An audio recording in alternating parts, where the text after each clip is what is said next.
Hello everyone and welcome to the VRRC One Make Cup BMW 235i series. My name is Daniel Handover and joining me in the commentary box as always is the wonderful and fantastic Mr. Dave Marshall. Dave, how are you doing this evening? I think we may have lost Dave. I'm sure he'll be back in but a few moments' time. But yes, 235i's rear-wheel drive series this time. Obviously, the BMWs. To be fair, absolutely fantastic cars, and we're going to see some great racing indeed. I am sure, and I believe, Dave, we are actually here. Dave, can you hear me? I can indeed, Dan. What a night this is, eh? 2 Series round Croft, my local track. First time I believe we've been here in a sort of relatively small series with you commentating, I believe, as well. So, yeah, really excited to sort of come home a bit, really. Well, to be fair, like I said, Croft, this is an interesting track for me because it's one of the ones I've watched previously in touring cars, have never commentated on it. Obviously, this is going to be a new one for me. But so, obviously, Dave, you know this track much more than I do. So, talk us through a little bit of the potential issues and potential things that drivers have got to watch out for, because for the limited knowledge that I do have of this track, there are some interesting corners, to say the least. Yeah, there is definitely. I think it's regarded a bit like Thruxton regards on the racing circuit. You know, it's one of the faster tracks, and you don't really get a chance around this track to actually really turn off. If there's any sort of point, the start-finish line, and after the first chicane, you know, you've got a gap where you can have a bit of a chill, but you know, the back Jim Clark S's, and especially into sunny in, sunny out, it's one of them track. It just requires a bit of kahunas, really. I think that's the best way to put it. There, to be fair. It's going to be something. I think these cars are actually probably going to be very, very a track like Croft. You've got a lot of sort of like sweeping fast sections. You've got the Jim Clark S's. You've got sort of Tower Corner, which is actually one of the corners that we were touching on. A little bit more tricky than you first think. When you look at it from a track map, you naturally think it's just a standard right-hander. But then when you look at it actually a bit more in depth when we actually drive it, it's a little bit more tricky than that. But as we see, Lawrence Davey there straight away. Great thing about these cars, which is something that we're going to be, I just cannot wait to commentate on there. It's just, these cars are so hilarious. About 350 horsepower, rear-wheel drive, no traction. And I believe, actually, to be fair, these cars do have ABS, but traction control is off or limited. So it's a limited traction control, so it does let your car get a little bit of slip, but it'll like to grab it if it's going a little bit too far, or you can just turn it off. You know, we might see possibly drivers using adaptive traction control, where it's literally on a flick of a button on the wheel. And, you know, through these parts here, your traction control running it off can just help the car have a little bit of rotation. You know, if you turn it on for the last corner on the hairpin, it can have its advantage of then gripping up. So, you know, it's for me, it's a bit of a case of it's probably got its advantages to hook it onto a button. As we see, I believe that's Lawrence Davey having a massive spin there. So he's obviously got traction control turned off. But yeah, these cars are, as we see there, a bit of a handful, Dan. I think, that's definitely the way to put it, isn't it? But Lawrence Davey running the traditional BMW motorsport colours there, the red, white, and blue on his car, or the two shades of blue, I should say. But the traditional classic BMW motorsport colours that they have been running with for as long as I can remember, ever since I've been interested in cars, and have been around, to be fair. Lawrence Davey does start his first lap. Times are on the board, although they do not reflect the lap times that people have actually done. Because you've got Edmondson currently with those top standings, but we're going to see these times drop down. Lawrence Davies actually got a bit of damage there. He goes very, very wide on the exit of turn one. His front end has seen better days. But one of the things actually I was going to ask, Dave, obviously you've driven these cars, you do a lot of the prep, do a lot of the shakedown before the championships, before the series are released. What are some things, or what's the characteristics of these cars to like to drive, the race car versions of what are pretty much, it probably shares, I can imagine, quite a lot of similarities to its road car counterparts? Yeah, so I don't know whether we can see it there, but as Simon Reed came through Tower Bend there, the cars are extremely stiff. So it means that, you know, for all the car is extremely stiff, the dampers are actually relatively soft to try and get a bit of compliancy from the chassis. You know, it's very easy for these cars just to be overly stiff, if you like, you know. you hit any of them bumps, they're very loosely based from a VLN car, these cars. So, yeah, they're one of them cars where they like to rotate on throttle, as we've seen already, but they're not that much different, really, from just sort of a road car with a cage, some very good spec dampers in it, and a good set of brakes on it as well. Yeah, I think that's sort of it's what a lot of people. I mean, you can see the interior shot here. Just was on board just then with Max Edmondson. That interior shot. You look at all the dash. Look at all the dash there as well. It's pretty much the standard thing you get with the road car. Obviously, all the air conditioners taken out and all of that sort of stuff. Even the wheel itself. Now that is looking at what you've got there. That's actually a BMW standard wheels. Max Edmondson goes for a bit of a moment, manages to keep it all in check, but off he goes. Yeah, that's actually a standard BMW wheel as well. So as you were saying, Dave, a lot of this car is very much just a stripped out race version of the VLN car, which is very much shares a lot of its components with the road car. But one benefit of that, it keeps cost down. I mean, comparatively to motor racing, it does keep costs down. That's exactly what it's for. You know, the VLN classic car or these 235i's, because they share that many components. Yeah, it is a very big jump from sort of your entry club spec racing. You know, these are very expensive, very nice cars to race. But in the grand scheme of things, to get on that ladder of GT racing, these are probably on that bottom, sort of just below GT4 spec. And there is, as you say, a lot of components that are very similar to the real car. In fact, I was actually at Croft maybe 3 weeks ago, Dan, for the Mini Cooper test. And actually, there was a BMW VLN car there testing. And I think it was on, I don't know whether you will watch this, but on his second lap or so, he actually binned it. So these cars are really quite hard to drive around this track. And, you're watching it in real life, and there's a few pointers you take and you go and compare it to the sim. And the thing that I really took away from in real life was how stiff the cars were. And, the hop and bounce, as we're seeing here into turn one, and the car never really looks that settled. So it is a trait of the real car, if you like. Yeah, exactly. I mean, to be fair, having been in sort of one of these cars in real life or the same sort of chassis that it's based on, yeah, it can be a little bit sketchy. If you're not careful, you get a bump a little bit wrong, and the car's like hopping about all over the place. It's I can imagine, obviously, when you put some stiff dampers in, it's even more worse. You see it there off of the curb as well, like Dan Zillis's car, just bouncing all over the place. Simon Reed again going through. You see the hop and the skipping that the car's doing. Interesting cars. Drivers are going to have to watch out, especially when they're racing, trying to get on the power down as soon as they can. These cars, they really want to swap ends on you. So it's really just who can keep the car in check at the moment. Great camera angle there as they're going through. I believe, correct me if I'm wrong, Dave, again, you know this track a lot better than I do. That was Barcroft, I believe, going into sunny in and sunny out.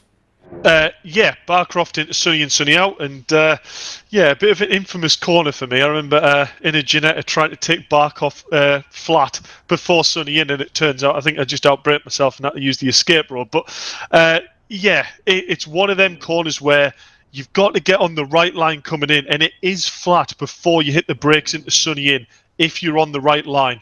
If you're remotely on the wrong line and you try and commit to going flat through there and you end up just nudging the grass on the way to sunny in, it is an awful, awful feeling, because the car then just wants to go straight into the barriers. But, it's crucial that you get Barcroft right into sunny in, and you want to take quite a late apex to sunny in to make then sunny in and sunny out all as one long curve, rather than taking it as sort of like two corners. So there's big time to be made up in that apex for sure. Interesting stuff. Interesting. We're going to see how that materializes. But look at that. Robbie Stapleford, the man on pole position at the moment by 0.2 of a second, with Jordan Brennan in second place. Max Edmondson down in third. We can see he is currently the man that's on main focus of the stream. Bit of housekeeping, though, before we get ahead. So Ryan Brown saying good luck to my man Dizzy. I'm trying to think who Dizzy would be. Dave, James Haskell. Yeah. James Haskell, yeah. right. Yeah. So we'll keep an eye out for James. I don't know the reference to the name, but I do know he's a guitarist. So I don't know whether it's any reference to Dizzy Rascal. I'm sure we'll get a few comments of what that might be referring to. But yeah, he sat there down in 8th. I know he's relatively new to the PC Assetto Corsa aspect of the game. I believe he used to play Xbox. As I say that, he's just jumped in there in 6th place with a 1:29.0. So he's obviously not that far off the pace, Dan, at all. So definitely a contender for up near that podium spot. Well, potentially we're going to have to see how that goes. Like I said, 1.3 seconds at the moment is the gap. Bit of a jump from Haskell to Zelos, but I'm sure the more confidence that Haskell will get, he will climb. I must point out there, Dan, just as I witnessed that, Max Edmondson there through the chicane, did you see how close he got to that tyre stat on the left-hand side? That was like wafer thin through that chicane. Pinpoint accuracy. But obviously, that's what you need to do to get near these times near the top of the board. Yes, yeah, 100%. To be honest, being completely candid, I didn't actually watch that. I was looking at the timing tower, so I'll have to see how Max Emerson, but he obviously knows the width of his car then, by the sounds of it, as he goes into sunning in, and suddenly sunning out, goes a little bit sideways through sunning out, but goes through there nevertheless. That's definitely not the quickest way around. It's definitely a fun way to go around, but not the quickest. Yeah, so that on screen there was exactly what I was on about. You want to go into sunny in, run it nice and wide, not quite as wide as what we saw Max do it there, and link it into the next corner, meaning it's only one steering input and the car isn't starting to have a different weight transfer. Right, gotcha. Yeah. So you want to upset. Oh, we get Max Emerson getting a little bit out of sorts, but he jumps into the pits, I'm sure, for a fresh set of tyres. Here is Mr. James Haskell. 1:29 is the time on the board for Mr. Haskell at this moment in time. Does he improve? No, he doesn't. So, yeah, 1:29.2 was his last lap. On board now with Simon Reed as he comes out of the last corner, the applicantly named Hairpin, which is a pretty ingenious name, I think, there, to be fair. Yeah, it does what it says on the tin. It's a northern track. Why not just call it what it is? Exactly. It's like Ron Seal, isn't it? Remember the old Ron Seal adverts? Does what it says on the tin. Exactly. But yeah, Simon Reed getting very, very jumpy. Again, just that car skipping as well. Really sort of like really pushing the car through the corner. You've got to be very, very careful. You go very, very close to the tyre barrier. Again, so these drivers definitely know the width of their car at this moment in time. But hopefully, I think to be fair, Dave, so you've got to be a little bit careful. I mean, as much as you obviously want to try and gain as much time as you possibly can, at the same time, you've got to be a little bit careful, especially in a racing scenario. It's consistency rather than outright pace that we have seen countless times. It's a marathon, not a sprint. Yeah, so you can afford to sort of, luckily it's not real life and the damage doesn't carry on from quality to race. So you can afford to take them there we go. Simon Reed's done exactly what I was on about Croft, running slightly wide, clipping the grass, and then that forces you straight, go towards sunny in. Perfect demonstration of what I was on about earlier, Simon. Champion for that. Yeah, so as I was saying, I can't remember what I was saying. What was I talking about, Dan? I think it will come back to you in a second. He just caught us well off guard there. That was exactly what I was on about, though. It's yes, I think to be fair, like looking at the. Do you know what? I've had a complete mind blank as well. I think it'll move on. It will come back to us. I'm just looking. Actually, one thing I'm interested to know is, or one thing I'm interested to see is top 5 separated 7/10 of a second. Now, I don't know. That 7/10 of a second sounds like a relatively large gap. But I suppose in the grand scheme of things, like when they're racing each other, and we have seen this before, haven't we? Actually, it's just reminded me. I was talking. I think the last point I remember was about it's a marathon, not a sprint. I don't know if that jogs your memory, Dave. Oh, it does indeed. It perfectly jogs my memory, actually. Yeah. So what I was going to say is because the damage doesn't carry forward from quali to a race, where you have to then obviously, if you crashed it in qualifying in real life, you're frantically trying to repair the car in order to get out on the grid. With quali on a simulator, luckily we jump back to the pits, your car is reset and it's fresh for the race. So my point was, in qualifying, we're seeing drivers that's maybe taking more risk than they necessarily would in the race itself, getting that close to tyre barriers, trying to get any sort of tenth of a second there, and that's crucial to try and get that little bit more time out of it to crawl up the grid. In the race, I'll be really quite surprised if they're taking that sort of risk. You see Jordan Brennan there actually tactically going very, very wide in the hairpin, trying to get it straight to get the maximum run. That just shows you how he's trying to find every last tenth in the track, Dan. Yeah, and to be fair, Jordan Brennan, he needs 2/10. That could very well be at least a tenth of those 2/10 he needs. So he could be halfway there, even with just that small little moment. Again, all bit sideways, but he keeps it all in check just about. Does Jordan Brennan, again very close to the tyre barriers. I think actually as well, a little bit of slip in these cars. I don't necessarily think it's the slowest way to drive them. you almost want a little bit of the car like pitching on the rear and rotating on the rear. Like you're saying, it rotates on throttle. Yeah. You almost want to use that to your advantage. So I don't necessarily think, as Jordan Brennan goes very wide out of tower, yeah, I think maybe driving these cars with a little bit of slip is probably the quickest way to drive them. Yeah, it is for me if you've got traction control off. If you've got that traction on, that computer is going, you're going sideways and I don't really want to be sideways, and it'll try and lock that rear wheel just to try and keep it in check or give you a power cut. So it is with traction off. If these drives have got traction on, if it starts to go sideways, you're probably going to lose power. So realistically, it's either you drive it super clean and tidy with traction off and get early on that throttle to drive it out, or you turn traction off and drive it in that balance point, as you say, Dan, between understeer and oversteer, and that's when you're going to get the most out of this car. Exactly. While we're going to the final stages of qualify, just want to quick, there's some prizes on offer as well, I believe, for this One Make series. Is there not, Dave? There is indeed.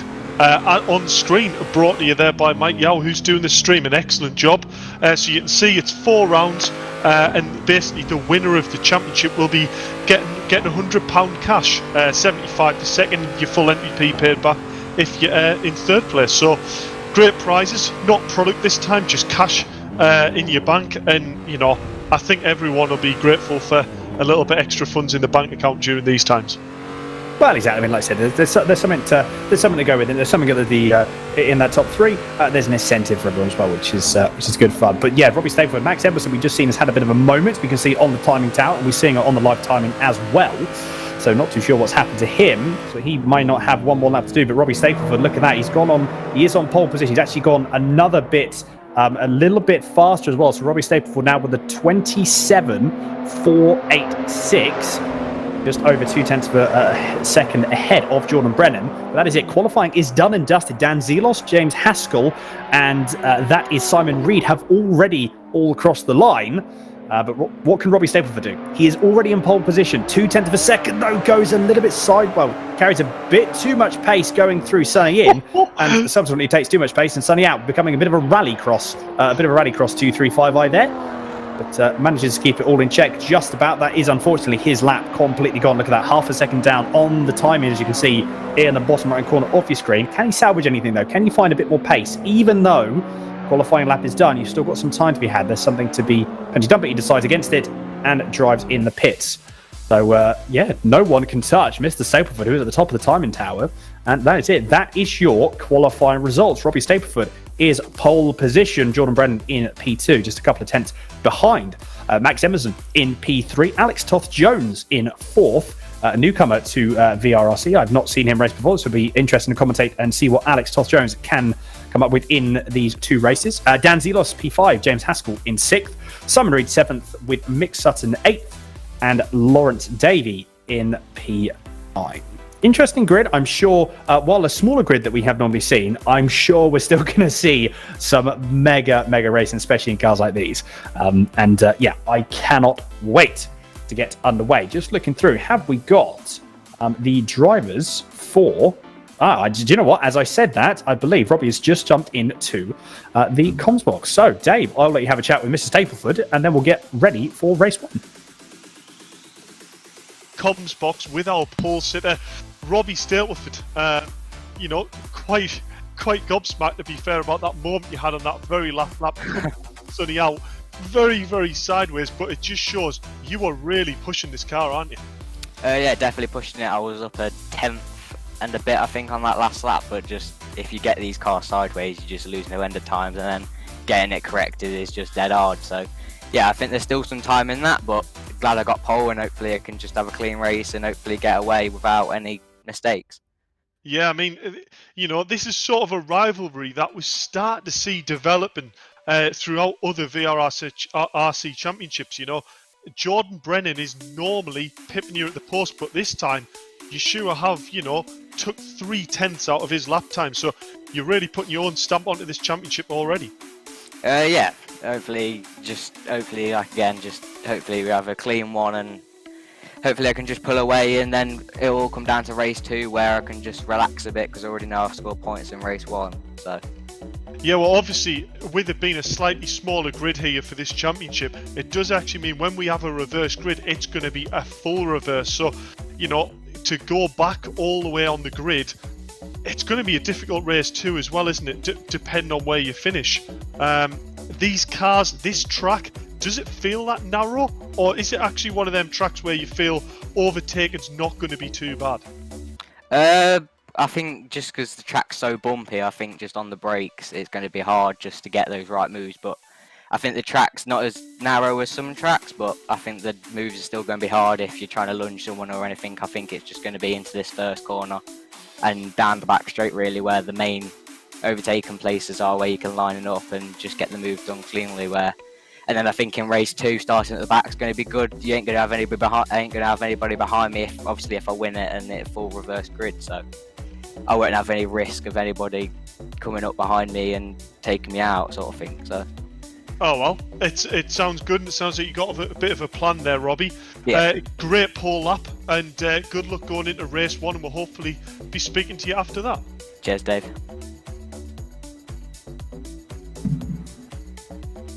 I think Robbie's got a bit of a plan there, Dan.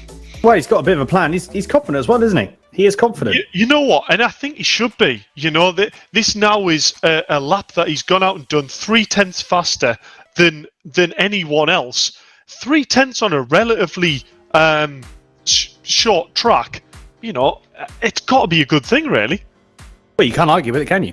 You cannot argue with that pace at all. And I suppose the confidence as well. Like he's already got the game plan set for race 2. I mean, that's not to say that the game plan will actually work, but having a game plan nevertheless is something that would work. So yeah, I mean, to be fair, fair play to Robbie. He's got some really, really good pace. Just a bit more housekeeping before we get underway for race 1.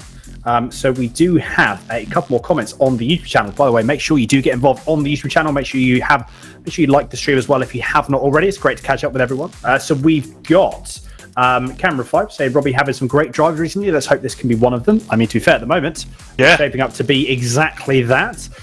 Michelle Dunn saying good luck, Jordan. And Ben Harfield saying, what gaming platform is it? This is AC, Ben. So if you are still there, this is Assetto Corsa. On PC, though. On PC, correct. Assetto Corsa on PC.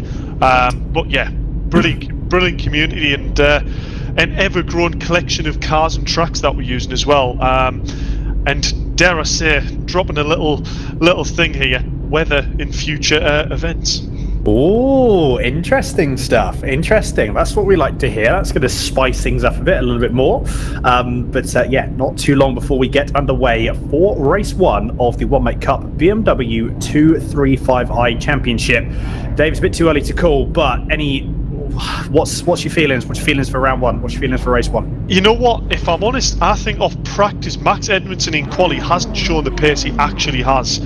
So I'm going to say Robbie, if he can get a clean start, get his head down, Robbie should have this, should pull away. Commentator's curse, I'm touching wood for him.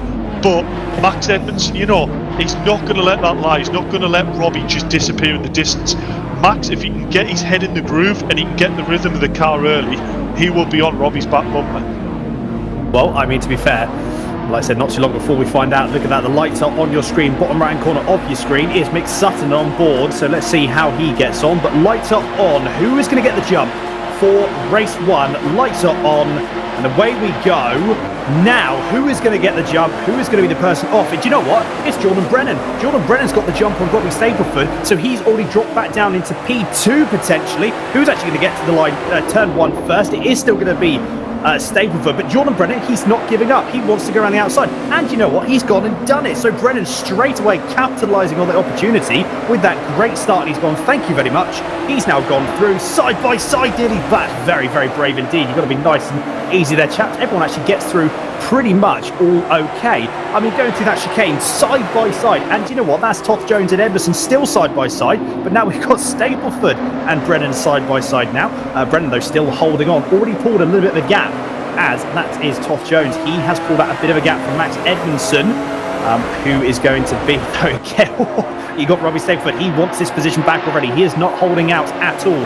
20 minutes plus 1 lap is the is the race distance for this race, but that will go over, that will be done and dusted very soon enough. Oh, Mick Sutton there, just saw in the bottom right corner of your screen, that's sailing into Sunny Inn just a little bit too quick, and I couldn't quite see. I think it was Mick Sutton that was Mick Sutton. I think it was Simon Reed and Mick Sutton that were having the incidents, the two blue BMWs. But at the moment, Brennan still leading this trade, but there's battles behind. I thought that was going to be a potential move. I believe that was Haskell on Zelos. And you know what, it still might be a move on Haskell versus Zelos.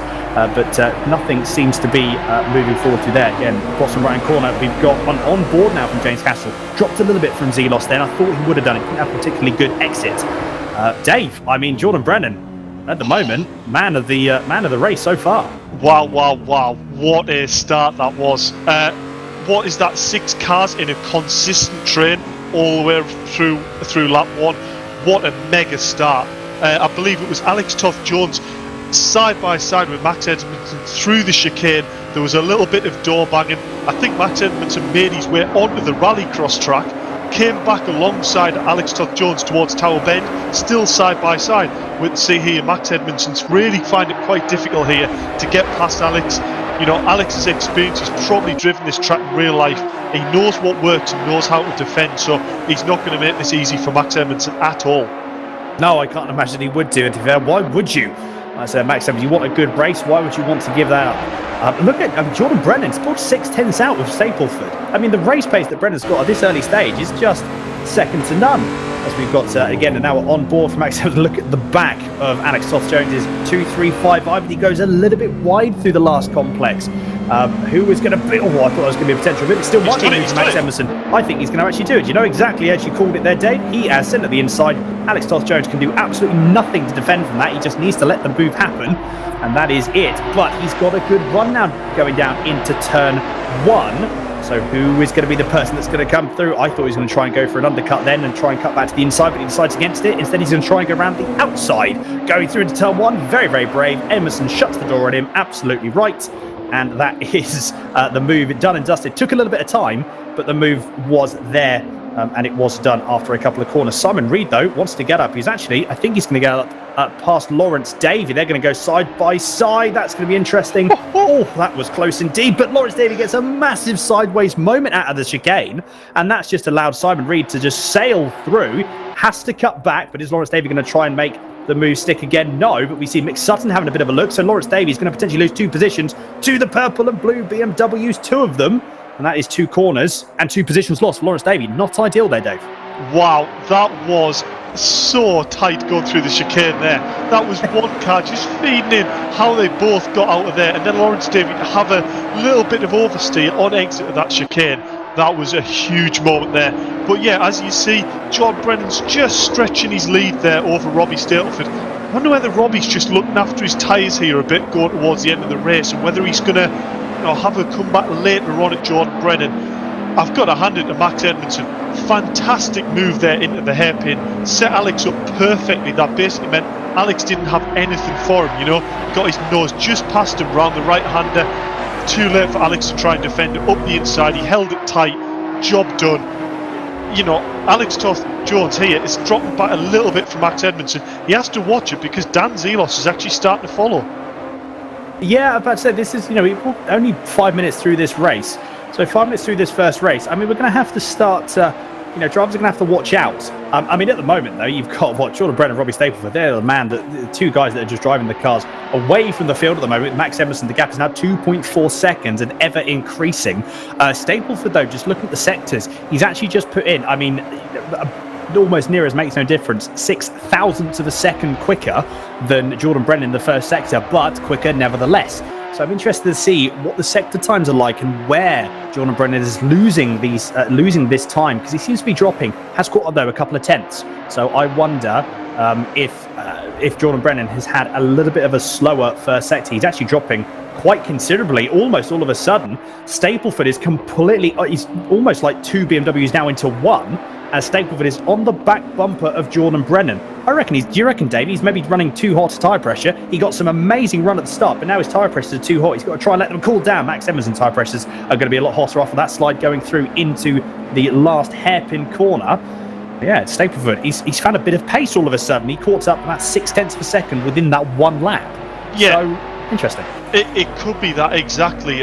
We see there Robbie Stiltford on the last lap took 0.2 of a second out of Jordan Brennan. So, Robbie's definitely making sure that Jordan realises he hasn't run away with this. He's definitely there on the pace. He can really close this gap. But I was talking to Jordan Brennan just before this race, and he did say he's having real wheel issues with lack of force feedback. So let's hope that hasn't hindered him too much in the run up to this race. And it's one of these things where the drivers spend that much time on the sim. You'll know yourself, Dan, it really doesn't take that much of a change before actually it feels really quite foreign to be behind it. So, fair play if Jordan's driving this with a wheel that he doesn't feel used to. He's doing a hell of a job, but not taking it away from Robbie Stiltford. On the timing sheets, even in practice, that's still one hell of a time he's setting. And if I'm honest, seems to be driving just a little bit cleaner here than Jordan and might be looking after his tyres a bit better. Possibly. And this is really going to play into the fact, especially going those rear tyres, the traction, the front tyres have to do one half of the driving and the rear tyres have to do the other half. Normally what we have, especially with front wheel drive cars, they've got to do everything. So tyre management is a little bit more crucial because you've got the tyres to be, you've got the tyres that do both the steering and the acceleration and putting the power down. But in these cars, obviously it's split 50-50. That doesn't mean to say though that you do have to be careful. And actually, I'm almost going to retract my statement. The tyre management is almost pretty much as important, especially when the grid and you've got the cars. I mean, look how close you've got Brennan and Stapleford. If Brennan has used up even another 5-10% of his tyres, with how close that the gap is between these two, I mean, that could make all the difference, Dave, especially coming into the last 3 laps of the race. Yeah, I mean, this is 2 laps in a row now that Robbie's lapped 0.2 faster than Jordan Brennan there. That was a 27.8 by Brennan, a 27.6 by Robbie. And I reckon, I could be wrong in the way the car's handled. I think Jordan Brennan's running traction control off on his car and Robbie Stiltford running it on.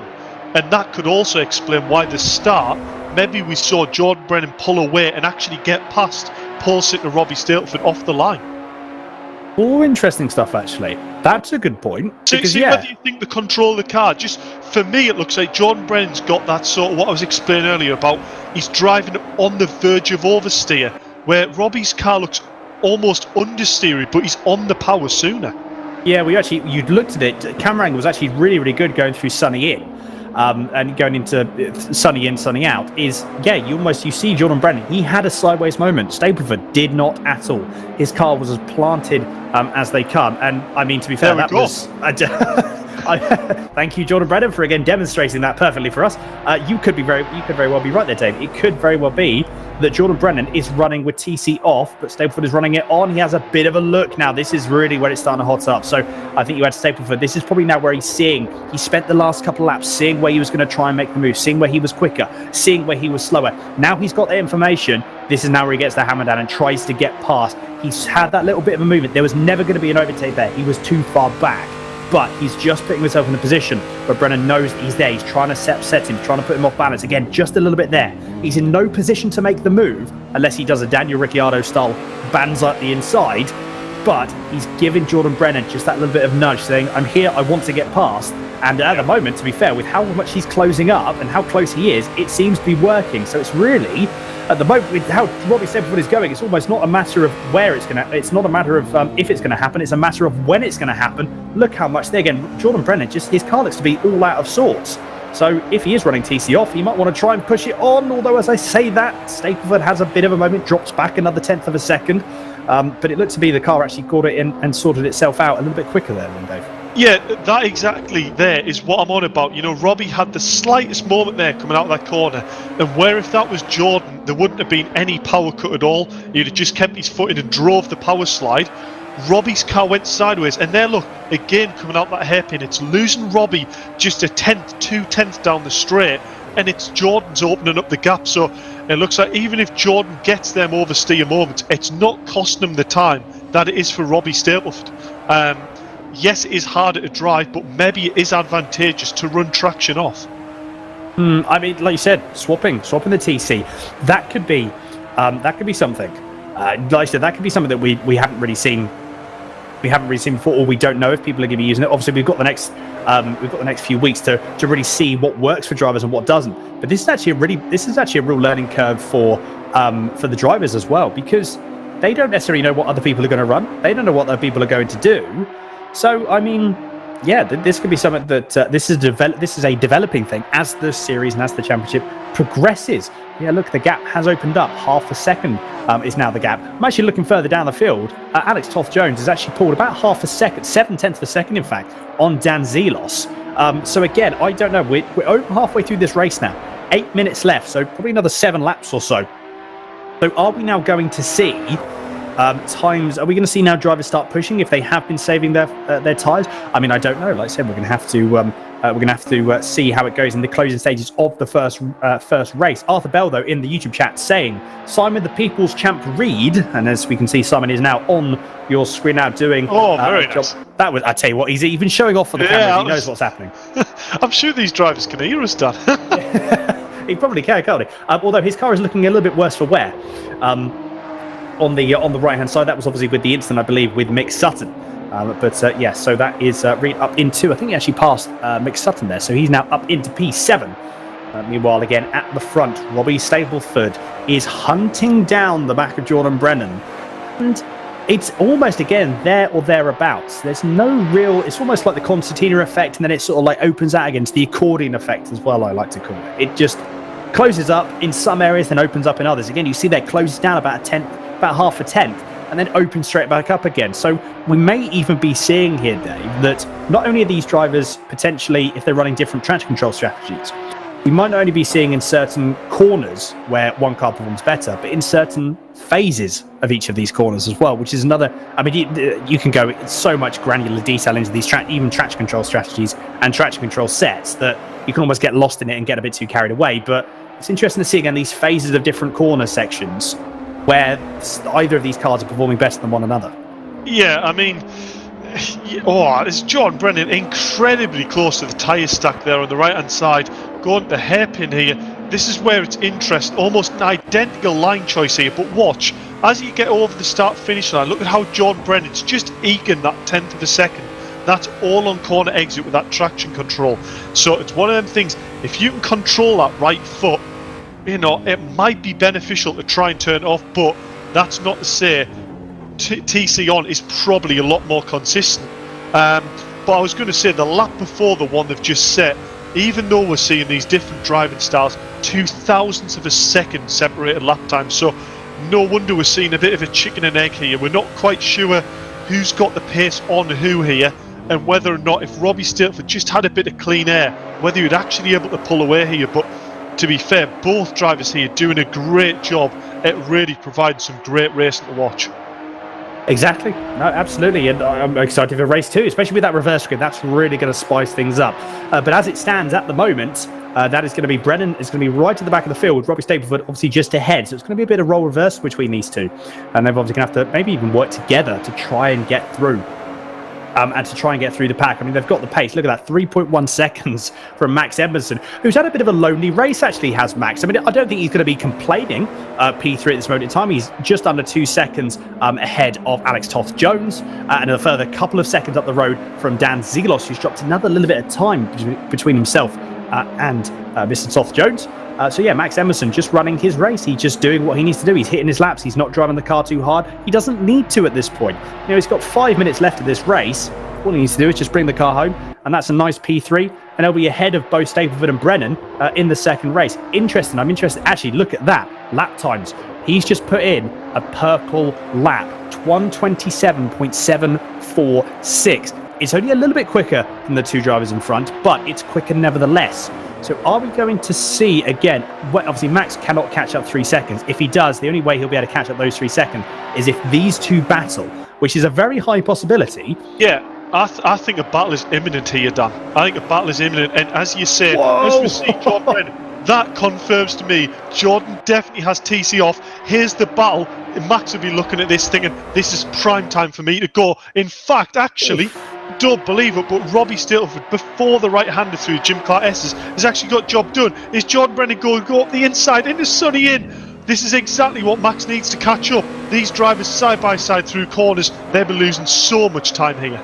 Well, they've already lost about 0.6 of a second. Look at these guys. They're not giving it any inch that they need to. No more, no less. But Jordan Brennan, he's actually had to concede now, but he's going to try and get the cutback, almost as potentially a double or even a triple cutback, depending on where he can go. He can't quite get the move done. So Robbie Stapleford does take that position away from him. But look, this is where we now see Jordan Brennan getting on that power. He can manage the traction better on the exit. And yet again, actually, as I say that, he dropped a little bit of time there, though.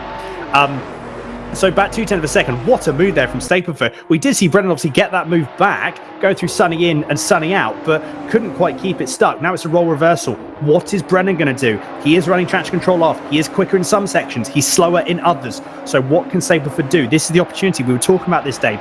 What is Stapleford going to do? If he has that clean out, which he now has, can he pull away? He's already pulled about 1/10 of a second. But, like I said, roll reversal, this is going to be completely different. Who's going to be late on the brakes? We know how good Brennan is on the brakes. We know how good Stapleford is on the brakes. I mean, this can go absolutely either way with 3 minutes to go. Max Edmondson, 1.4 seconds has just dropped. He wanted these two to battle a little bit harder, and at the moment, it doesn't seem to be the case. It almost looks like, correct me if I'm wrong, Dave, but I think Stapleford is still just eked out a little bit of a gap. Although, as I say that, Jordan Brennan proving me right, wrong, well and truly. As we go through Croft, sunny in and sunny out, he looked to be catching up a little bit. There is the on-board for Max Edmondson, getting front row tickets to the racing up ahead. But I think it may be a little bit too little, too late. As Robbie, look at Jordan Brennan, a massive sideways moment there. Again, Max Edmondson getting first-class tickets to this. And he's actually caught up another 0.3 of a second. Are Jordan Brennan's tyres, are they completely done? Is this it? Has he pushed his tyres too hard? That could be the thing. A little few PSI too much in them rear tyres could really be seeing Jordan really struggling for that rear end grip. And Robbie Stapleford there, look, not doing a lap time that much faster really than the lap times he was doing with Jordan Brennan. That was about 1.5 faster. Jordan Brennan was nearly 0.5 slow that lap. So that just shows Robbie has got that consistency. Jordan's maybe just starting to struggle with them tyres, or he might have that wheel issue, or he might be just finding it harder to follow on this circuit. Any of them three things increase pressure from Max Edmondson here. He's half that gap. It's down to 1.5 seconds from 3 seconds in about 4 minutes. As we're seeing Max Edmondson getting very sideways, that probably tells me both Riggs eSports cars are running no traction control. I mean, it looked great, didn't it? I mean, to be fair, fair play to all these guys. The car control that these guys have got is absolutely fantastic. But the gap Stapleford and Brennan has opened up yet again. James Haskell, again, a respectable drive from him at this moment in time. He's a little bit further back on the rest of the pack, but he's running his own race. He's going to have, that will actually promote him to P4 for the reverse grid. Dan Delos, again, another person that's just been running their own race. So he is the man currently in P5.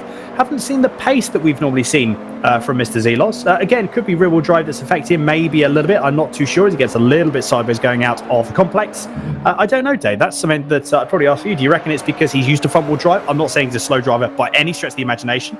But could it maybe take him a little bit more to get used to these rear-wheel drive cars? Yeah, I mean, I talked to Dan as well earlier on in the week, and it exactly is that. You know, he claims himself he is a front-wheel drive driver. He doesn't drive rear-wheel drive. Not saying he doesn't understand the car. It's just the seat time has always been in front-wheel drive. It's a completely different driving style, completely different discipline, and it's just not his expertise. And he would quite happily agree to what I'm saying. We'll try and get an interview with him, and he will back what I'm saying.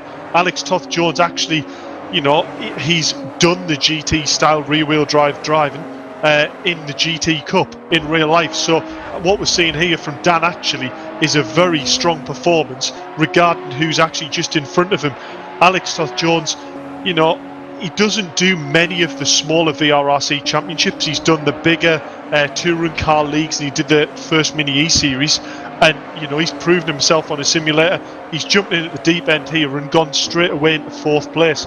You know, for all it's not a very big grid, I can promise anyone watching here the driving standards and the quality of driver, them 9 are really high. You know, for anyone doubting it, just jump into one of our practice servers, come in and watch the live time and see how close we can get. We encourage it, we want it, But yeah, bring the competition to them. But exactly, absolutely. Look at that. Last lap is already on the way. Very, very close actually between Brennan and Stapleford. Obviously, Brennan actually losing another second, but I mean, it's so close with the top three. So last lap, 27.949 for Stapleford, 27.944 for Jordan Brennan, and then 28.035 for Max Edmondson. So, I mean, to be fair, it could have gone absolutely either way, especially if the battle had been there between Brennan and Stapleford a little bit more, then that would have really put a spanner in the works. And obviously, it would have been great for Max Edmondson, exactly what he would have wanted. But at the moment in time, it doesn't look like this is going to be the case. But Robbie Stapleford going through Barcroft for the last time for race one. He's got a few more corners left to go through Sunny Inn. Sorry, that was Barcroft just there. This is now Sunny Inn as he goes through, keeps the car in check. Little bit of sideways moment, just about uses all of the curb a little bit more. He's actually gone maybe a little bit too wide, using the rallycross track as we've decided, and then go through Sunny out. So yes, complex to go one more time. Bit of rear rotation, on the way in under braking. So again, controls that incredibly well. He's actually dropped a couple of tenths. Interesting to see that as well. So Brennan probably hasn't lost any pace. It's more so the consistency that potentially he was lacking. But look at that. Last corner negotiated without a glitch. And Robbie Stapleford does take race one victory for the One Make Cup BMW 235i Championship here at Croft. Brennan comes home in P2 with Edmondson in P3. Look at that. Alex Jones at P4 with Zelos in 5th. Is actually, I mean, looking at the times, we've got times progressively quicker for everyone. So they obviously get more used to these cars, more track time, like you were saying there, Dave. So they're really starting to get the hang of these cars, which is going to be, I mean, even better racing. That's going to really promote everything going on for the remainder of this series. But so yes, James Haskell in P6. And we've got Simon Reed and Mick Sutton in 7th and 8th. And then Lawrence Davey will be coming home in a few moments' time. You can just see him on the track map there, going through the complex one last time. But yeah, I mean, Dave, it's definitely one of the smaller grids you've seen, but it's not short of action still, is it? It is definitely not short of action, that is for sure. Smaller grid, possibly even more action, slightly easier to follow. And I tell you what a track and car combo. I absolutely love that. Yeah, it's brilliant, isn't it? It is fantastic. Like I said, Croft, track that I've never commentated on before. I've watched it a little bit, obviously, in touring cars, but I've never really properly watched it. But we are being told as well, we do have the drivers from your top three from race one in the commentary booth. So, Dave, I'll let you have a chat with those guys. Let's see how they got on. Yeah, so we've got our P3 finisher, Max Edmondson. You know what? I don't think you'd be too disheartened with that, Max. Really good lap pace there. And enough to show that you're definitely on the pace of the front runners, just maybe not quite the start that you needed. Yeah, didn't have the bestest of starts, but once I got into the rhythm, I was sort of consistently fast. But Robbie and Jordan just added that little edge over me, and that little consistent edge, which obviously give them 1 and 2. I've got to ask you, Max, did you make it to the rallycross track through that first chicane on the first lap? I mean, we went too wide, but I thought he was going to go through the tyres, but it didn't, and I luckily survived. But I thought I was going to die, to be fair. Did you end up on the rallycross track? Yeah, I think I went past it, to be fair. No, it was a great opening lap, and to be fair, watching the battle between you and Alex Jones, it was really good to watch on stream as well. So great racing there, Max, and honestly, definitely you want to watch in this next race. I don't want the commentators curse you, but your lap times were there, really competitive. So looking forward to seeing what you can do in race 2. And on to our P2 finisher, Jordan Brennan. Very different driving styles between you and Robbie Stapleford. You more the looser, more Colin McRae sort of sideways. Was that a case of just the tyres went off at the end, or was it, Robbie was just getting to you a little bit there? The tyres did go off a bit, but I don't know. Robbie's just got something in his car that I don't. I just can't keep it in a straight line as much as he does, but I don't know. It was a good race. I knew he was faster than me, but I tried to keep him behind me, but made one big massive mistake. Coming out of tower, I just got on the power over a bump, and it just back end went, and he got through there. But it was a really good battle, to be fair, and well done to him. Yeah, we did see that moment. It was an excellent hold, and to be fair, watching through Jim Clark S is not a place you really want to be going side by side. So fair play to both drivers there for keeping that incredibly clean. Looking forward to seeing what you can do in race 2, and congrats on a P2 finish in race 1, John. Cheers, thanks. And on to our race winner, Robbie Stapleford. Jordan definitely didn't make that easy, but you have to be happy with that, surely. Yeah, definitely happy with that. And no, it didn't make it easy at all. This track's really hard to overtake, and Brennan's good at defending and keeping position. So yeah, it definitely weren't easy. And then eventually it just cracked and made a mistake coming out of the corner and on the power, and I just got alongside him and then got the move done. But yeah, well done to Jordan for getting a good start and holding it till then. But yeah, I knew I had the pace to get the lead, but it was just getting it, and that time eventually came, and then as soon as I got it, I pulled away. But yeah, we'll just see how this one goes from the back. Yeah, I mean, it was a great race to watch. You know, it was basically action door to door from the start line. I take it it's one of them track and car combos. Yeah, it's really quite difficult, but are you starting to really feel the car? Is it starting to actually reward sort of the way you're driving now? Are you getting on with it?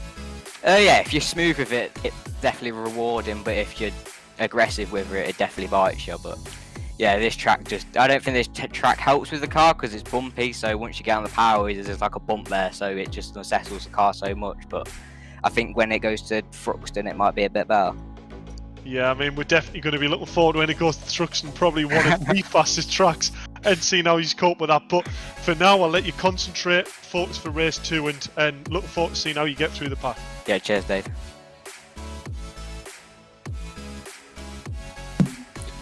Well, there we go. So interesting there. I think, like you were saying, we were saying, David, and Jordan Brennan, I think Jordan Brennan put it pretty much perfectly, that Stapleford has something in his car that Brennan didn't. Potentially, as it turns out, we may have lost Dave. Actually, I'm not entirely sure where he is. Hopefully, he'll be back in a few moments' time. Yes, so just about to get underway for race 2 here, reverse grid as well, bear in mind. So this is one of the things we've got to watch out for. So yes, this reverse grid. So Lawrence Davey goes on to the top step of this podium, and you can see Mick Sutton and then Simon Reed rounding out your top 3 for race 2. Dave, I believe we have you back. Yeah, I just had to jump quickly there into the driver briefing just to, say to them again that, if we're seeing 2 or 3 cars abreast going through the first chicane, they can cut through the chicane as long as they don't get an advantage. We'd obviously much rather see that than a big 9-car pileup. Yes, I think that's very, very true. Actually, one of the things I wanted to ask, I'm guessing these tyre bells, they're immovable. Is that correct? Or can they move? Oh no, they are very much, for all they appear as a tyre, they are a car stopper. Right. they're a lead car tyre, are they? Yeah, so like I said, even more reason to make sure we don't have that car pilot. I mean, a reverse grid. Wow, this is going to throw a spanner into the works if we have ever seen one. But let's see what's happened. Lawrence Davey takes your starting grid, takes your pole position for race 2. Drivers got to make sure they get a clean getaway. What is going to happen? The lights are on for race 2 of the 235i Cup and Championship. What is going to happen? Lights out, away we go. Who is going to get the jump? It seems to be actually, I think Simon Reed is going to get the jump going through into turn 1. Who is going to come down? I don't actually know. It's going to be potentially 3 abreast going into turn 1, but it is indeed Lawrence Davey. Look at that. James Haskell's going to try and go around Mick Sutton. Actually, it wasn't Simon Reed. It was Mick Sutton. All camera angle there shows a bit of door banging there. That's not good, especially what you wanted rear-wheel drive cars. There's 3 cars going into 1. Oh, no. That was Simon Reed actually getting... Oh, that's just gone. There we go. Okay, so we've been confirmed there. That is indeed a safety car because everyone's done some pirouettes. Everyone's got a bit round. This is the only problem with these rear-wheel drive cars is if something does happen, it tends to be quite big, and there's normally quite as much as these race cars. Obviously, you can control them with the rear of the car. You've still got to be careful. They've only got a certain amount of lock before and the lock is obviously a lot less than what you would have in a standard a road car. Or the steering rack is a lot quicker, but yeah, the lock is less. So yeah, there's a little bit less ability to actually catch these moments. But yeah, safety car being deployed. It's probably going to be a virtual safety car, as we have seen. So it'll be Lawrence Davey, who's still leading the way, by the way. A great performance and a great start from him. Obviously, with Mick Sutton in behind, everyone trying to frantically keep some heat into these tyres. Last thing they want to do is to have a cold tyre going into turn one, because if I'm honest, the car probably you're going to lose a lot of pace if you don't keep these tyres up. I wonder if we're going to go straight away, because everyone seems to be already at the back of the grid. So yeah, Lawrence Davey, I think we are, is going to be leading this pack. When is he going to go? Do you know what? I think he may have already actually gone. Yes, so look at that. Lawrence Davey sailing away from Mick Sutton. He's already pulled 0.8 of a second, but as it, the restart already going. Doesn't take very long for these cars to bunch up. And obviously, there's no point keeping these cars running around for in safety car format for longer than they need to be. So Lawrence Davey going through already, yes, 0.8 of a second up. What is Mick Sutton going to be able to do? That is James Haskell. Again, P6 in race 1. He's currently P3 in race 2, but Max Edmondson is hunting him down, and he's wanting to make that move. To be fair as well, looking behind him, he's got Robbie Stapleford behind him. This is actually, we always like a reverse grid, so it always throws a bit of spice into the mix. What's going to happen here? James Haskell's going to already have to go defensive on the restart, going through into tower. Bit of bumper to bumper there. Lawrence Davies got a little bit wide. That's going to open Mick Sutton to try and go round. Actually, no, it doesn't. No, I take that back. I thought that was going to be a perfect opportunity for Sutton to go round. He's gone a little bit slower. That's going to open up the door for James Haskell. Oh my goodness, Dave. It's going to be absolutely incredible. They're going to go potentially 2-3 wide going into Sunny in. That was James Haskell losing out. It looks like he got on the grass then. He's lost, what, 4 positions? Potentially 5, actually, because Jordan Brennan goes, thank you very much, and doesn't think twice about taking that position away. A great start, though. Great restart from Lawrence Davey. He pulled 0.8 of a second out on that restart alone. Yeah, it was a phenomenal restart there. As we see Max Edmondson, Mick Sutton, made that really hard there for Max Edmondson. He made it look like he was going to run the corner wide. Max Edmondson backed off it and tricked him, got the undercut and actually opened up the corner for himself. So great driving there from Mick Sutton. Yeah, James Haskell there, just a little bit wide, what I was on about earlier, wide going into Barcroft, and unfortunately as soon as he got 2 wheels on that grass on the outside, just understeered wide. Oh, we're seeing a little bit argy-bargy. That's Dan Zelos through. Will James get through on the inside? This is going to be 2 abreast going into the chicane. Oh, that just about worked. Dan, no, it didn't. That's a big collision there. It's Jordan Brennan. Jordan Brennan, I think, just caught the wall there. That was nearly an absolutely huge collision. This is going to be 3 abreast going into tower. James Haskell in the middle, Dan Zelos at the inside, Jordan Brennan with a very used set of panels on that BMW. This is going to be 2 abreast going down through the Jim Clark S's. Dan, this is not a good position to be in. It's not a good position to be in, but I don't know who it's a bad position to be in for. Look at that. That was going, someone was going, what do you think that was again? James Haskell. But that's Brennan going to try and get the inside of Alex Toth Jones. I think he's made the move stick going sunning in. He does indeed. Max Edmondson's actually just seen, he's just got past Lawrence Davey, so I think he's dropped a couple of positions. So Max Edmondson's now in your lead with Stapleford in P2. Lawrence Davey has dropped down to P3, but look at that again, still side by side between that is Toth Jones and James Haskell. Dan Zelos is the next person in sight for Mr. Brennan. So how quickly is he going to be to catch up to the back of this car? What's going to happen? The 2 teammates of Toth Jones and Haskell are battling it out at this moment in time, but they don't seem to be making any moves on each other. So Toth Jones stays in P6 with Haskell in P7.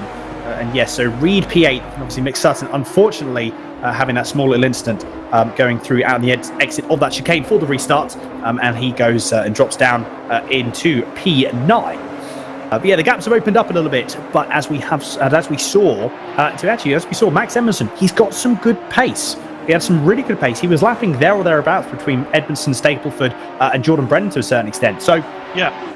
I'm not sure there actually whether Max Edmondson had a little bit more speed than Jordan Brennan. I'm not sure, and if that is the case, Robbie Stapleford here could actually find it even more difficult to get past Max Edmondson.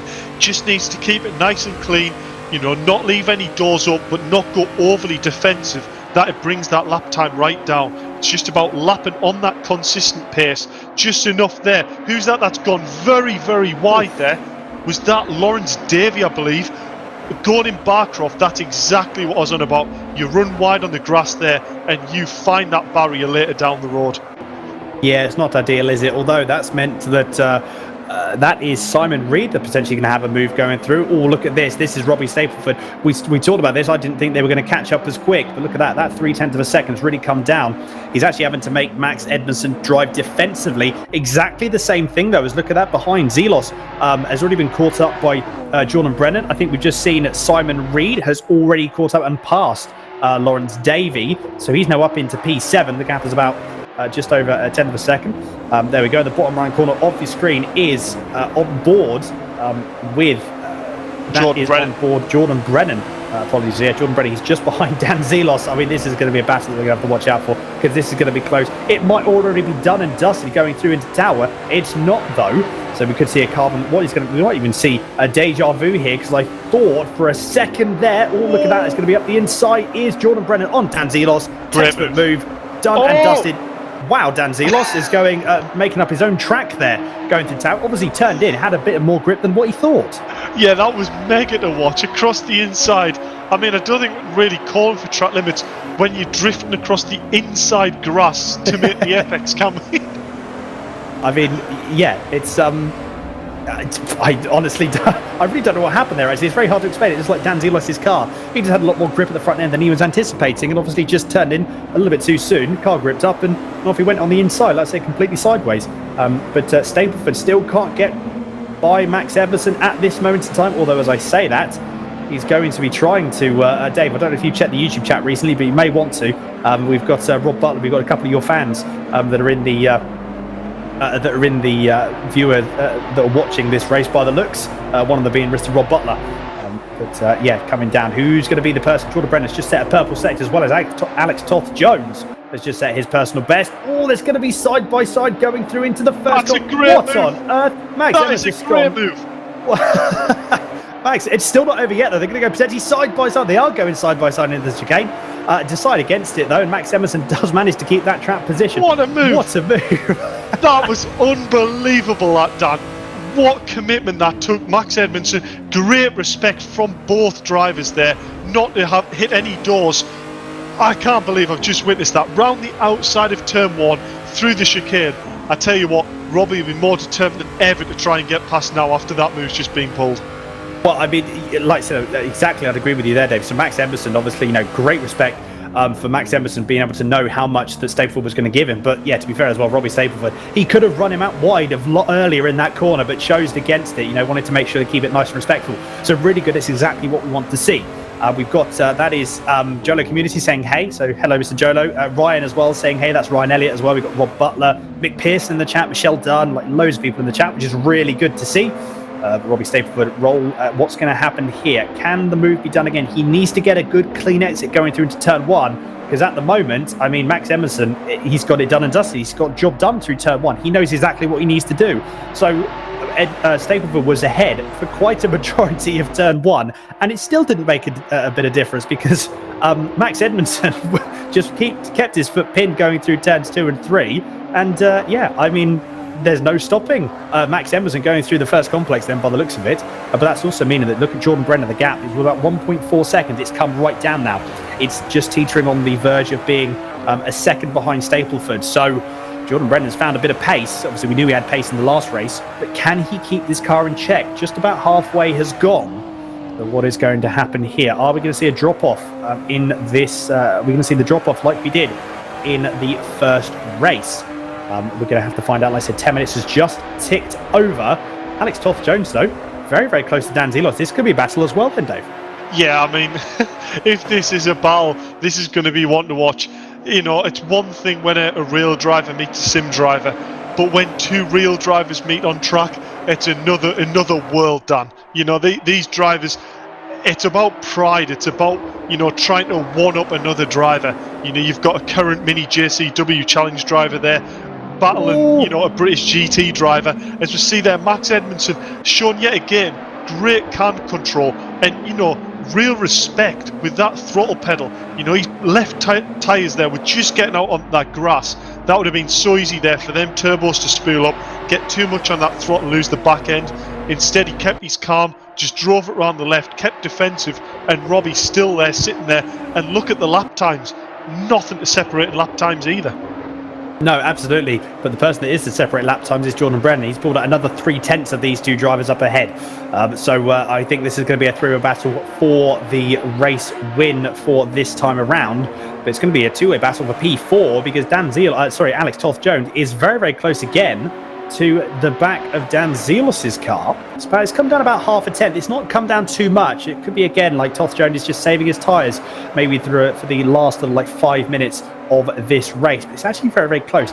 It's it's even so close to the point whereas if these top three really start battling, I reckon this could be a potential 5-way battle. It would have to be really aggressive fighting from the top three, but it could very well be something we haven't seen out of the realms of possibility. Oh yeah, definitely. I mean, if these manage to close up onto that podium spot and then they all start battling, don't rule out P6, James Haskell. He's still there, look. He's just lurking in the background, just around 2 seconds off the bat, Alex Toth-Jones. It's not going to take much at all, especially, let's forget about 4th and 5th catching third. If 4th and 5th even just battle alone, that can really bring James. As we see there, Max Edmondson getting a huge slide. Is he going to manage to get across? There's Dan Zelos round. There's James Haskell up into P5. Yet again, it's almost as if they didn't hear me, Dan. I was about to say, the commentator's girl sitting in there then. Look at that, Max Edmondson, that small moment that he had, he can't quite make the move stick. He's not going to be able to go around the outside because Stapleford is going to exactly know what he's doing. That's a bit of a tap there for... Oh, no. That was a bit of an unfortunate tap there. Just couldn't quite get the move. He tried to make the move stick, but I think, to be fair, just wasn't anticipating where Robbie Stapleford's car was going to be. So that is Stapleford dropped down into P6. Not ideal, not exactly what Edmondson wanted. He's now actually having to battle from Alex Toth-Jones here. And looking at that, though, Toth-Jones, that's actually having him actually battling. That is Toth-Jones up into P3. But yeah, James Haskell not too far behind. I mean, to be fair, now Jordan Brennan, he needs to just pull this car home. He's got 6 minutes and 45 seconds left. He just needs to do exactly what he needs to do. Alex Toth-Jones, a bit of Formula Drift, and that's actually put now him into the clutches of James Haskell. What a save that was from Toth-Jones there. Like I said, a bit of Formula Drift going through. That's actually going to open the door for James Haskell as he had a bit of a look. I thought they were going to had a bit of contact there from that camera angle, but luckily they did not. So, Is everyone's tyres on the back gone to plastic this lap? I mean, everyone's just deciding, you know what, let's just hang the back out and look out the side window. Really unfortunate. It looked like Dan Zelos was a little bit too early on the power, or got a slight tap out the hairpin. He spanned round that, swapped positions further down the grid. Then, round the second corner, it might be a steward's inquiry that whether or not it's proceeded forward. It looked to me like Max was just trying to show his nose in a gap that maybe wasn't quite there. Robbie Stapleford closed that gap. Unfortunately, there's a tap. You could tell it wasn't malicious straight away because Max backed out, tried to give the place back, but when there's a driver going off and spinning on the inside the corner, there's that much time then lost by that driver. You can't really slow down enough to give that position back. So unfortunately, Max Edmondson's had to keep his foot down, carry on up the road, just decide what happens later on when the clerks look at it. Yeah, exactly. I mean, like I said, it's one of those things. No, absolutely, no malicious intent behind it. You saw him in some back off. Yeah, he just needs to keep doing what he's doing, and then wait for the stewards and see what they decide after this race. James Haskell getting a little bit sideways going through Sunny in, a bit sideways through Sunny out as well. That's going to be, to be fair, I think gap 0.7 of a second between himself and Alex Toth-Jones. It's brought out a little bit. It's actually just ticked over to 0.8. But 5 minutes left to go. Everything, obviously, with that incident that we had there, everything's just been blown wide open.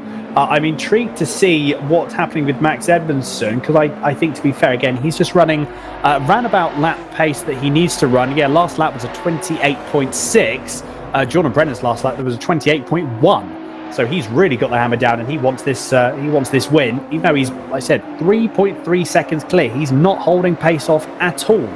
Is he, Dave? He's only a 10th off of his best lap for this race. Yeah, definitely not. And I tell you a battle I'm going to be watching.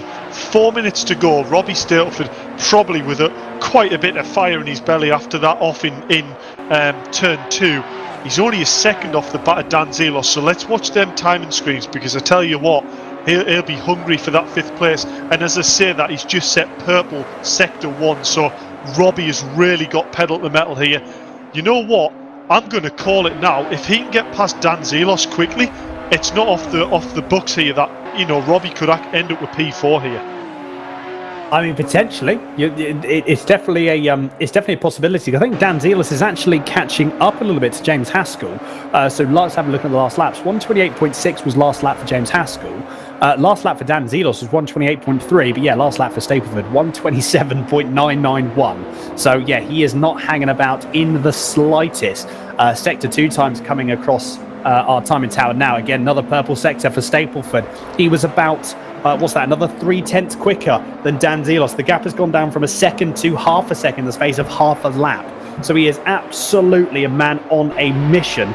Yeah, like you said, Dave, if he gets past Dan Zelos quick enough, I don't think Dan Zelos will make it easy for him, but if he does get past him quick enough, then absolutely, yeah, P4, not off the cards for him. Yeah, definitely not. 3 minutes to go, and the lap time he's on just did a 27.5 with worn tyres. Dan Zelos in front of 128.3, 128.3 from James Haskell as well. So he's lapping not far off, a second a lap faster than fifth and fourth place. I tell you what, if Robbie can get this job done relatively quickly, look at that, already done. This is not what James Haskell wants to see here. Robbie's already through. 2 minutes to go. Dan, I can't work out how many laps that's left. Probably 3 laps left to go, 2 laps left to go. This is definitely on for a P4 yet for Robbie. You're right. You are absolutely right. Yeah, P4 definitely on the cards there. So it's just how quickly can James Haskell keep up. The gap between Haskell and Stapleford, 2 seconds. It's actually just dropped down to 1.9. Yeah, so I think, to be fair, looking at that, I think Dan Zelos backed out. You saw him pull over. I think he backed out of that. He let Stapleford around the outside. Again, he knew that there was going to be no point in trying to defend. He knew, he obviously saw the pace. He's an experienced driver. He's an experienced racer. He knows when to battle and when not to. And the gap has already opened up half a second. So I tell you what he might be thinking, Dan. I tell you what he might be thinking. He might be thinking, yes, I'll let Robbie go, tuck in, and if he can catch up to James, that might promote me another spot, possibly. It's not far-fetched. So yeah, this could be again the level-headedness from Dan Zelos and there, like I said, playing this and trying to play his cards right, trying to select them and see if we can have Stapleford just pulled out 0.6 of a second. Nearest makes no difference on James Haskell. So this is going to be. Did you just watch him through turn 1 and 2 there? That is a driver absolutely driving the wheels off that car. Fair play to him.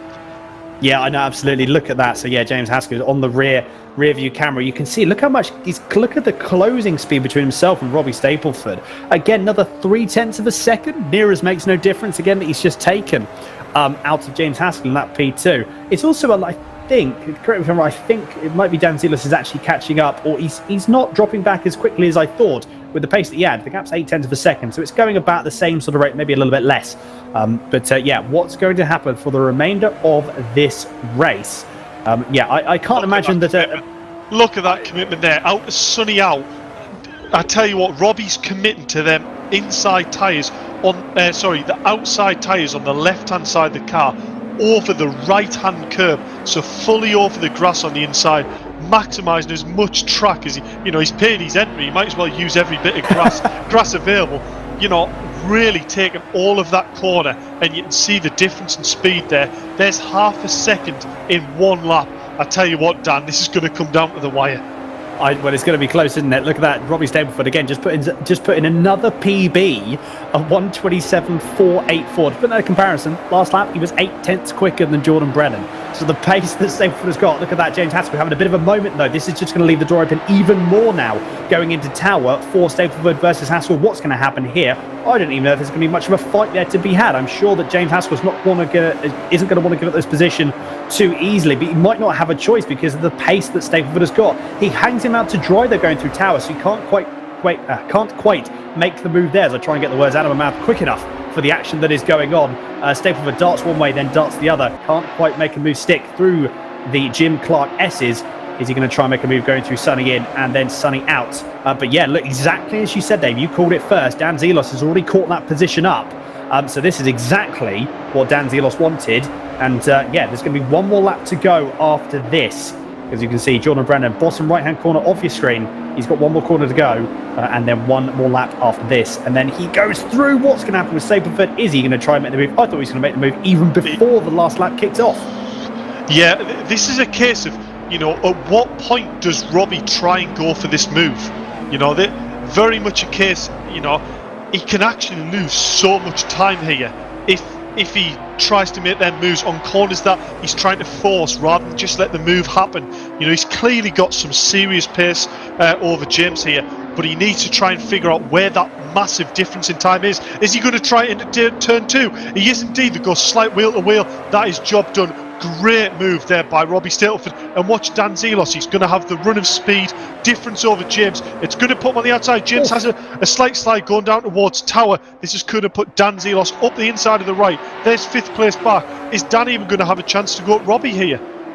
Well, I don't know, to be fair. I think Robbie's got that pace. He needs to got that. He's got that pace. He's not going to make the move stick. Bit of tap there from James Haskell. So he gets bumped a little bit forward as well. So he bumps Dan Zelos about. But yeah, Zelos is now back in front of James Haskell. So Haskell losing 2 positions there. But look how much Kirby's cutting. He's really wanting that position back. Is he going to try and make the move going through into Sunny in? Oh, I thought he was going to have a bit of a look there. A little bit more of a tap there. Is he going to try and cut the inside of Sunny out? No, he does not. Look at that. Jordan Brennan. 2 more corners to go for this, and he will take race 2 victory. Race 1 couldn't quite get the result he wanted. P2 is still a good result nevertheless. But this time out, he is going to take checkered flag. Max Edmondson, though, not too far behind. But look at that. Jordan Brennan, bit of sideways action there for good measure. And he takes race 2 victory for round 1 here at Croft of the VRRC One Mate Cup. Max Edmondson coming home in P2. Alex Toth Jones, respectable drive. Very good drive indeed for the last spot on the podium. But yeah, look at that. Stapleford. James Haskell couldn't quite get back past Dan Zelos. So yeah, Stapleford, I mean, to be fair, you cannot argue with the pace that he had. Mick Sutton in P7, Simon Reed P8, and then Lawrence Davey, unfortunately, having a bit of a moment going through into Sunny In, and that really dropped him down the order. But a respectable drive from him at the start of this race, definitely something that he can build upon, which is really, really good. I mean, the pace that Stapleford had, you can't argue with it, Dave, can you? You cannot argue with that. The car control and the way he was really pushing that car on. Outstanding car control there by Robbie Stapleford. Really, really impressive drive. It's not nice to see what happened to him, but you could tell it wasn't malicious, it wasn't meant, but sometimes these things do happen. It happens in real life, and I tell you, when there's serious money on the line and it costs you 10, 20 grand to fix your car, I tell you what, let's just see Jordan Brennan there celebrating with traction control turned off there. Deserving winning there. Really good performance there. I take it his wheel must be working all right there now, Dan, because there doesn't seem to be too much wrong with that. No, there doesn't, to be fair. No, you can't argue. But yeah, like I said, Jordan Brennan, happy as you would naturally expect from him there. But yeah, no, great result there. And here are your finishing results official on the screen. Provisional, bear in mind. Depending on what happens, because yes, Max Edmondson, something could indeed have happened. Something may happen if the stewards deem that incident that he had with Robbie Stapleford to be a little bit too aggressive. So potentially something could very well change. I've just been told, and we can see in the commentary booth, we do have some drivers to interview for this top 3. So Dave, I will let you have a chat with the top 3. Yeah, so we got the interview box. And we've got P3, brilliant drive there by Max Edmondson, I believe. Is Max Edmondson? Oh, I believe it was actually Alex Toth Jones in P3. My apologies. I was promoting you to P2 there. Great race from you.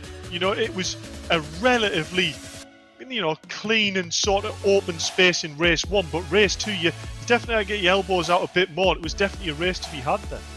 Yeah, definitely. I think Croft's a really tight circuit, and when you reverse the grid, it's always going to be a little bit of mayhem. I managed to get through some of the start antics. I got a little bit of contact at the start through the chicane. It's quite narrow through there, but survived, and then just head down and got going. I feel really bad, to be fair, because I accidentally turned around Dan in the last corner. He ran a little bit wide and there was a little bit of contact, but I think with this... I was going to ask about that, Alex. Yeah. We did just about catch the tail end of it, and all we saw was your headlights and Dan Zelos's tail lights out the hairpin. So I was putting 2 and 2 together, and I didn't know whether Dan maybe got a little bit on the power or there was a slight tap. But I take it these cars, you know, the rear wheel drive, I imagine a lot of the drivers in the grid are running traction control off. It doesn't take much, does it, of a tap at all to really just spin these cars round? No, not at all. I mean, I do feel for Dan. He went in a little bit deep, and as we got to the exit of the corner, I just tapped him. And then with this game, it seems to, you can't just tap someone once. It decides it's going to magnetize you to the car, and yeah, it turned it round. So I do feel really bad. I feel I deserve a podium on pace, but yeah, to get there, it was a little bit chaos, especially up front as well. There was a little bit. You know what, Alex? I would agree with you. You know, I never say a driver deserves a podium, but I definitely think you did earn a podium there. You know, you drove great. It was a good race, and I think you're definitely going to put your stamp on this championship. You know, this rear-wheel drive, sort of slightly looser GT-style car does seem to, you know, really be playing into your strengths. Yeah, I mean, spent a lot of time on sims driving front-wheel drive stuff, so now the wheels are driven the right side of the car, shall we say? The true Alex is coming out, is it? Yeah. Well, good racing today, and looking forward to seeing what you do in round 2, man. Cheers, Dev. And we'll go on to our P2 finisher, this time provisionally Max Edmondson. It was a really good battle there, wasn't it, until the slight collision. You know, we could see it wasn't malicious. We'll tackle it head on first of all. Wasn't malicious. We saw you try to slow down, but Robbie had spun it, and there was that much time to try and hold back that you had to really just go. But other than that, you know, what a battle you had with Robbie till then, and held the lead for so long. Yeah, I got quite a good start, to be fair, and then obviously me and Robbie were having a really good battle, and then I made stupid mistakes to knock them off. I've apologised to him because I didn't mean to do it, but obviously racing's racing. We'll see if I get penalised for it. Yeah, to be fair, we saw that. I have to point out, we witnessed it on stream now. You might want to watch this back after. You move around the outside of him before the chicane. I believe it was maybe lap 6 or something like that. Did you realise that you had that much overspeed to try and get back in front of him through the chicane, or was it just committing around the outside and going, Robbie, I'm going to go for it, you better be expecting it? Well, yeah, obviously he was defending turn 1, so I just kept it around his outside turn 2, and then just big sends around turn 3, so I just kept it there, and then obviously got the place.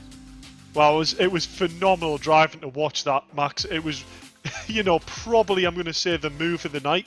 It was on the edge of the seat stuff to watch that happen. And, you know, we'll wait and see what happens after the race regarding protests and clear to the course. But provisional P2, can't really complain with tonight's championship haul, and looking forward to seeing what you can bring in round 2. Yeah, let's get some good points in round 2, thank you, Dave. And on to our P1 finisher. I don't know whether there's much wrong with your wheel after that performance, Jordan. We can indeed. You might be on its way out, but I think we can just about get a few words from you. It was alright, that race. I had quite a bit of damage from 2 cars getting turned across the front of me, which wasn't the best, but yeah, we did witness that coming out the chicane. I thought you were definitely getting speed towards the left-hand barrier at probably about 120 mile an hour, but yeah, it was a bit scary, but yeah, I just sort of got my head down, sort of closing the gap to Max and Robbie, and then they just started coming together, and I almost lost the back end and put it into the side of Max going past them, but we managed just to miss him. It was a good fun race, that. Well, it's a really good showing for round 1, and it's going to be an incredibly close championship from what we're looking at. I believe, working out provisional points, you're at the moment winning the overall championship by 1 point over Robbie Stapleford to Max Edmondson on 32 points. So it's an incredibly close championship at the moment, and looking forward to seeing what happens in round 2. Yeah, I think you're going to have to find a little bit of time over Robbie for round 2, but yeah, it's going to be interesting. Let's see how it ends up. Cheers and cut. Well, spot on, Jordan, and we'll catch up later on. We'll jump back to Dan in the interview booth. Indeed, yes, that was your race 2 top 3 there. Great stuff indeed. Like I said, great racing. Like I said, the smaller grid that we have seen, but at the same time, it still really put a great battle on. Nevertheless, but that is unfortunately all we have time for. I mean, Dave, I can't wait for round 2. And actually, to be fair, where are we next for round 2? I've had a bit of a mind blank. I can't actually remember. I believe we are at Thruxton. There we go, on screen there, on point. So, yeah, Thruxton. We go from Croft, which is a notoriously, small, tight track, but relatively quick, to the fastest track in the UK. In a car that, to be fair, if this goes sideways at 140 mile an hour, that's going to be one big snap down. It is indeed. I like Thruxton. I actually know Thruxton, to be fair, a little bit more than I know Croft. But yeah, it's been great commentating at Croft. A really, really good and a very, very good experience. And one I'm looking forward to commentate in the future. But as I said, unfortunately, we do have to wrap up. Thank you, everyone that has been watching and getting involved and liking the stream and everything. It's been an absolute pleasure having you with us as always. If you do want to make sure, if you do want to get involved, please do head to the website, Virtual Reality Racing Club, and their website. Join the Discord server, and you will have all of the information there available to you, and then you can get involved. But until next time, my name is Dan Handover. I've been joined in the commentary box by Mr. Dave Marshall. As a pleasure as always, and as well, we had Mike Yao on broadcast, providing us with some fantastic camera angles and keeping us commentating on all of the action this evening. But until next time, we'll see you at Thruxton. Take care.